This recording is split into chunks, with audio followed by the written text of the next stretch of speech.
La semaine dernière, nous avons abordé un sujet très intéressant, les fameux soldes intermédiaires de gestion, les SIG.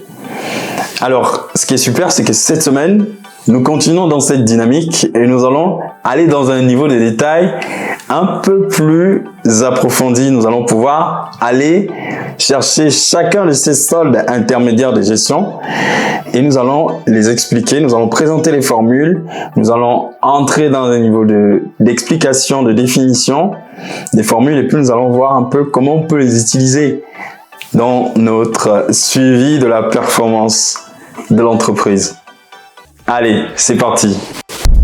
Précédemment, nous avons classé les soldes intermédiaires de gestion dans deux familles distinctes. Donc, la première famille plus destinée à l'activité de l'entreprise et la seconde, l'analyse du résultat. Dans la première, nous allons retrouver spécifiquement la marge commerciale, la production de l'exercice et la valeur ajoutée. Dans la seconde, nous allons retrouver l'excédent brut d'exploitation, le BE, le résultat d'exploitation, la rentabilité économique nette, le résultat courant avant impôt, le résultat exceptionnel et enfin le résultat net de l'exercice. Et en bonus, nous pouvons aborder les plus-values, les moins-values sur cession d'éléments d'actifs. Parlons maintenant de la production de l'exercice. Alors la production de l'exercice va nous permettre d'apprécier l'ensemble de la production d'une entreprise industrielle et de services sur une période donnée. C'est un indicateur qui vient être préféré au chiffre d'affaires. Lui, il vient mettre en lumière la production vendue, contrairement au chiffre d'affaires que lui met en avant le réalisé. Comment il va être déterminé cet indicateur? Alors la production de l'exercice va être égale à la production vendue, plus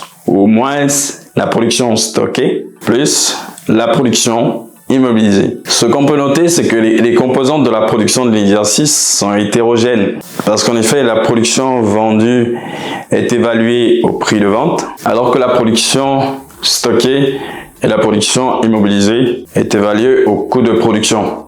Nous allons aussi noter que la production de l'exercice pour les besoins d'analyse peut être décomposée en types de produits ou de services. Ce qui va nous permettre d'étudier la composition de chacun à la production globale de l'exercice. Nous pouvons vérifier l'évolution ou le taux de variation de la production de l'exercice par la formule suivante. Donc la production de l'exercice va être égale à la production de l'exercice en année N moins la production de l'exercice en année N-1 divisé par la production de l'exercice en année N-1. Dans l'analyse, on peut chercher à comprendre la cause de l'évolution de la production de l'exercice. Pour cela, nous allons analyser les différentes composantes. On peut apprécier l'évolution des différentes composantes de la production de l'exercice, c'est-à-dire le chiffre d'affaires, la production stockée, ce qui va nous amener à connaître les causes de la variation de la production de l'exercice. On va pouvoir utiliser la formule suivante, donc le chiffre d'affaires de l'année N moins le chiffre d'affaires de l'année N-1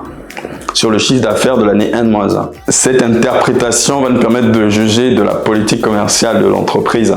Voilà, cette vidéo est maintenant terminée. Merci de l'avoir regardée jusqu'à la fin. Abonne-toi, partage et interagis avec moi dans les commentaires. Et on se retrouve la semaine prochaine. À très bientôt.